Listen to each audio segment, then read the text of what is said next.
Good morning दोस्तों। कक्षा 11 के नामा के मूल तत्व विषय के वर्गों में आज हम चैप्टर नंबर 3 वस्तु और सेवा कर में आगे की पढ़ाई करेंगे। दोस्तों, पिछले वीडियो में हमने वस्तु और सेवा कर तथा दोनों की पूर्ति संदर्भ में राज्य या केंद्र शासित प्रदेश के अंदर पूर्ति माने अंतर्राज्य या केंद्र शासित प्रदेश में पूर्ति और राज्य या केंद्र शासित प्रदेश के बाहर पूर्ति माने अंतर्राज्य या केंद्र शासित प्रदेश पूर्ति के संदर्भ में वसूल होने वाले कौन से कर हैं उसके बारे में देखा था। आज उसमें आगे देखें तो कि दोस्तों, राज्य या केंद्र शासित प्रदेश के अंदर पूर्ति हो तो इस प्रकार की पूर्ति में वस्तु अथवा सेवा अथवा दोनों माने वस्तु या सेवा की पूर्ति या वस्तु और सेवा दोनों की पूर्ति संबंधित राज्य अथवा संबंधित केंद्र शासित प्रदेश में उपलब्ध करवाई जाती है।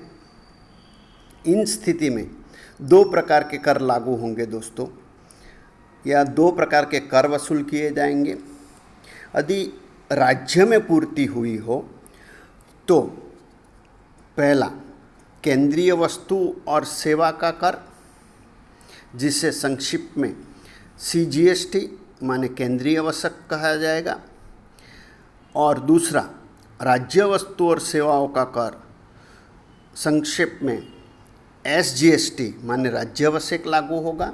माने राज्य के अंदर पूर्ति हो दोस्तों तो CGST माने केंद्रीय वसेक और SGST माने राज्य वसेक लागू होगा।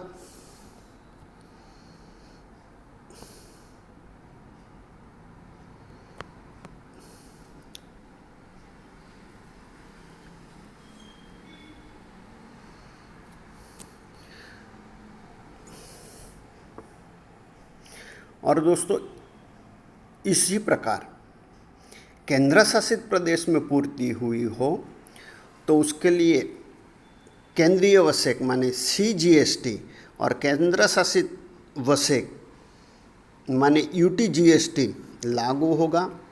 माने जब भी राज्य के अंदर या केंद्र शासित प्रदेश के अंदर पूर्ति हो तो दोस्तों दो वसेक लागू होंगे, एक केंद्रीय वसेक लागू होगा और दूसरा राज्य में पूर्ति है तो राज्य वसेक, और केंद्र शासित प्रदेश में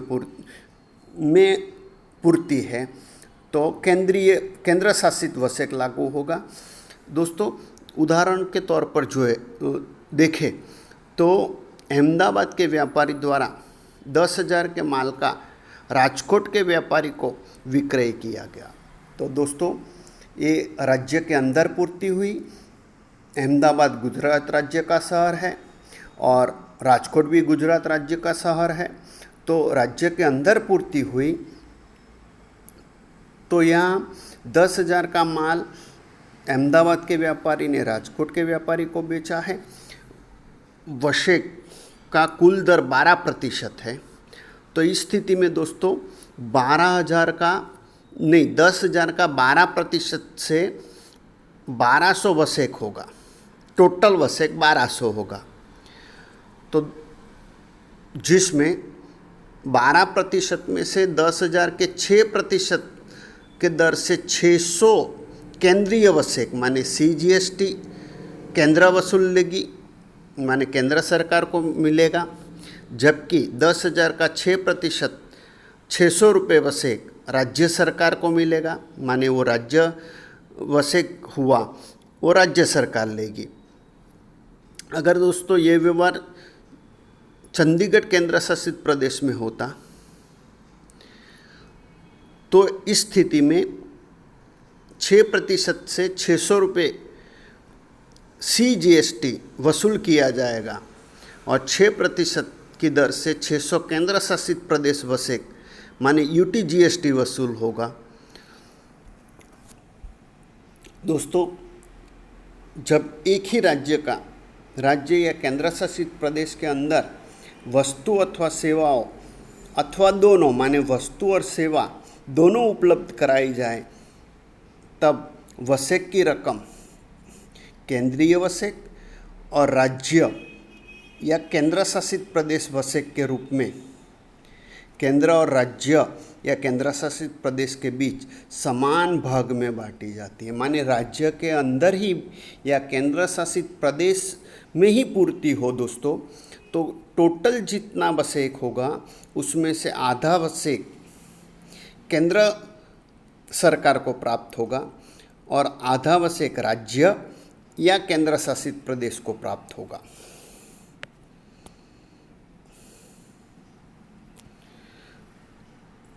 अब दोस्तों राज्य या केंद्र शासित प्रदेश के बाहर की पूर्ति है, तो इस स्थिति में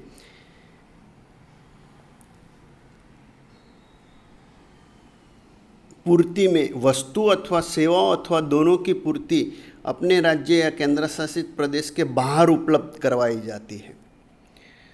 माने राज्य या केंद्र शासित प्रदेश के बाहर दूसरे राज्य या केंद्र शासित प्रदेश में पूर्ति हो, ऐसी स्थिति है। तो इन स्थिति में या इस संजोग में एक ही प्रकार का कर वसूल होगा, जिसे संकलित वस्तु और सेवा कर के रूप में पहचाना जाएगा और संक्षेप में उसे IGST माने संकलित वसेक के रूप में पहचाना जाता है।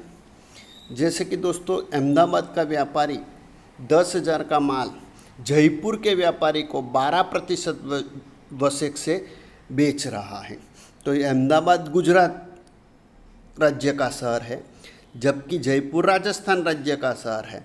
तो राज्य के बाहर पूर्ति हुई, तो यहाँ 10,000 के 12% से 1200 संकलित वसेक होगा और ये संकलित वसेक दोस्तों केंद्र सरकार को मिलेगा, मानी केंद्र सरकार वसूल करेगी। संक्षेप में जब अपने राज्य या केंद्र शासित प्रदेश में ही व्यवहार हुआ हो तो उसे अंतर्राज्य व्यवहार कहेंगे। अपने राज्य या केंद्र शासित प्रदेश सिवाय के माने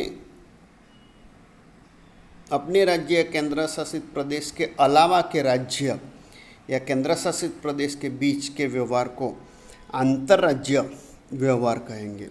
माने राज्य के अंदर या केंद्र शासित प्रदेश के अंदर ही पूर्ति है तो उसे अंतर्राज्य व्यवहार कहा जाएगा, जबकि राज्य अपने राज्य के बाहर या केंद्र शासित प्रदेश के बाहर दूसरे राज्य या केंद्र शासित प्रदेश के बीच व्यवहार किया जाए तो उसे अंतर्राज्य व्यवहार कहेंगे। माने यहाँ दो प्रश्न उपस्थित हुए कि अंतर्राज्य पूर्ति किसे कही जाएगी और अंतर्राज्य पूर्ति किसे कही जाएगी।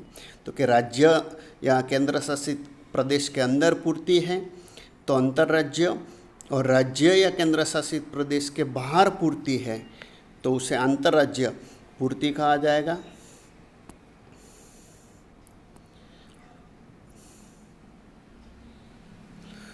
दोस्तों वस्तु अथवा सेवाओं अथवा दोनों के लिए लागू वसेक का विवरण निम्नानुसार है। दोस्तों वस्तु अथवा सेवा अथवा दोनों माने वस्तु और सेवा दोनों की खरीदी हो तो इस स्थिति में अंतर्राज्य व्यवहार हुआ, माने राज्य के या केंद्र शासित प्रदेश के अंदर का व्यवहार हुआ तो उसके लिए आवक पूर्ति केंद्रीय वसेक और आवक पूर्ति राज्य वसेक या केंद्र शासित प्रदेश का वसेक लागू होगा। माने इनपुट CGST जो केंद्रीय वसेक है और इनपुट SGST या इनपुट UTGST लागू होगा। जबकि इस स्थिति में राज्य या केंद्र शासित प्रदेश के बाहर पूर्ति हुई हो या उसके बाहर से खरीदारी की हो तो आवक पूर्ति संकलित वसेक लागू होगा। दूसरा दोस्तों, वस्तु अथवा सेवा अथवा दोनों का विक्रय हो तो इस स्थिति में आवक की जगह क्या बोला जाएगा? अंतर्राज्य में जावक पूर्ति वसेक केंद्रीय वसेक और जावक पूर्ति राज्य वसेक या केंद्र शासित प्रदेश का वसेक लागू होगा। और राज्य के बाहर या केंद्र शासित प्रदेश के बाहर की पूर्ति हुई तो जावक पूर्ति संकलित वसेक लागू होगा।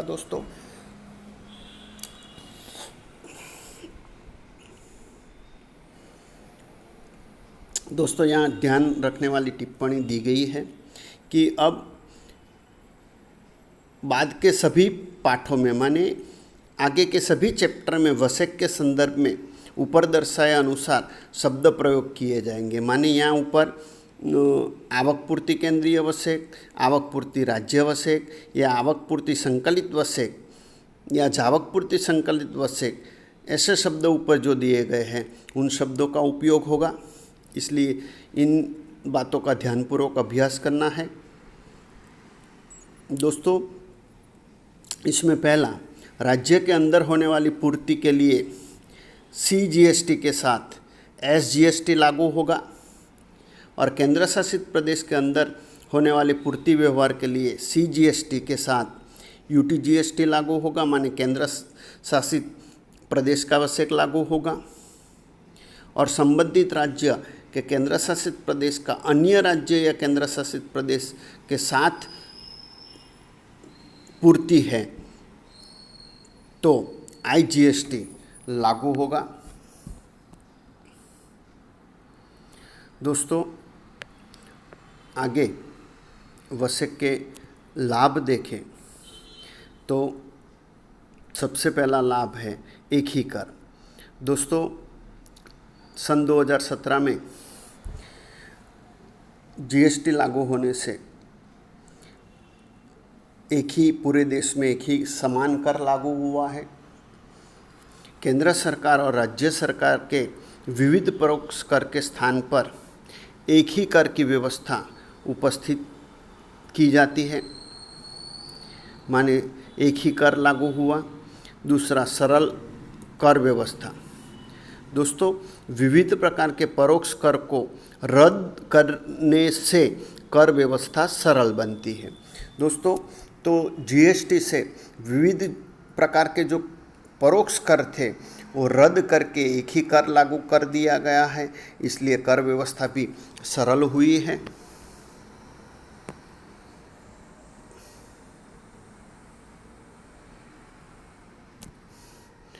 तीसरा, दोहरा कर दो। दोस्तों वसेक के अमलीकरण से पहले कर भरने वाले के लिए दोहरा कर भरने की जिम्मेदारी उपस्थित होती थी।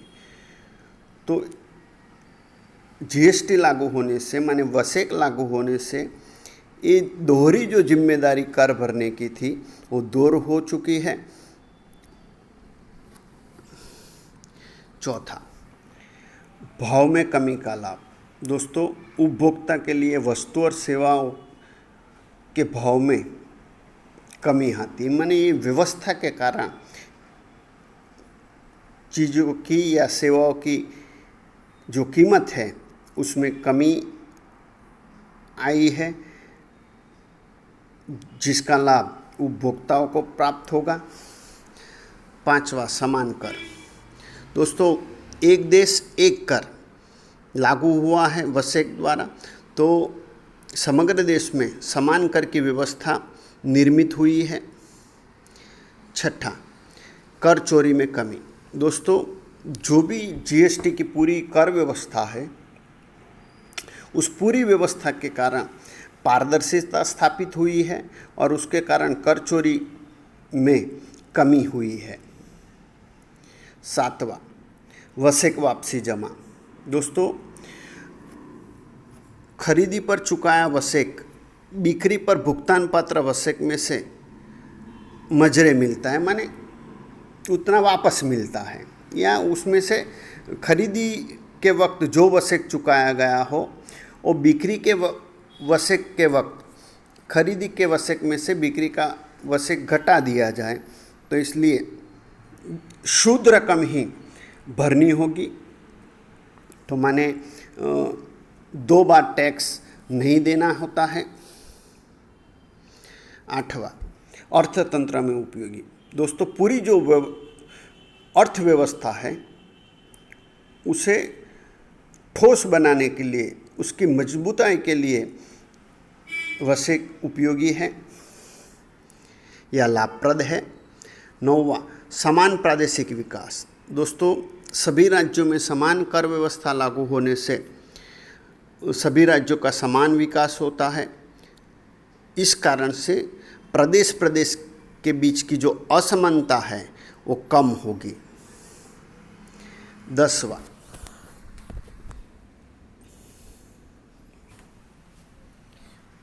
प्रबंधकीय कार्यवाही में कमी। दोस्तों, कर भरने वाले के हिसाबी कामकाज में कमी होती है। 11वां, सरकारी कामकाज में कमी। दोस्तों, कर ऑफिस के जो कामकाज है वो समान कर लागू होने से वो जो काम का बोझ था उसमें कमी आई है।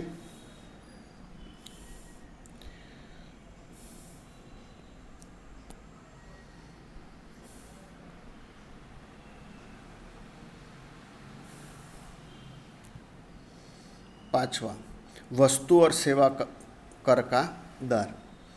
दोस्तों, वस्तु और सेवाओं को एक ही परोक्ष कर के ढांचे में के अंतर्गत समाविष्ट कर लिया जाता है, जिसे वस्तु और सेवा कर कहा जाएगा। इस प्रकार कानून के अंतर्गत वस्तु और सेवाओं की आवश्यकताओं को ध्यान में रखकर अलग अलग कर की दर निश्चित की गई। माने वस्तु की आवश्यकता, सेवा की कितनी आवश्यकता है, उस संदर्भ में कर की दर निश्चित की गई है और उसे ही ध्यान में रखकर कर निश्चित किए जाते हैं।